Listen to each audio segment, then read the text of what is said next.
My dear friends, how fare ye all? It hath been a very long while since we last met. As for me, I have not driven a truck since the year 2005.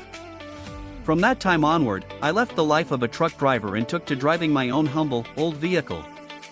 I kept it for several months, yet, ere long, I grew weary of its age and condition. Thus, with some sacrifice on my part, I resolved to purchase a new one, and, by the grace of God, I was blessed to obtain the vehicle I now possess. It hath since been my daily companion, carrying me wherever I must go and wherever duty calleth me. I cherish it dearly, for it was purchased through the fruits of my own labor and the money I had earned by the sweat of my brow. Some of my friends have persuaded me to seek a larger and more costly vehicle, perhaps for greater status or the pleasure of possessing something grander. Yet such a thing lieth beyond my present means, and therefore I am content with what I have.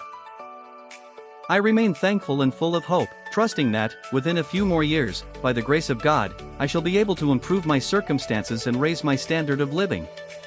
For the present, I am content and grateful for what hath been bestowed upon me.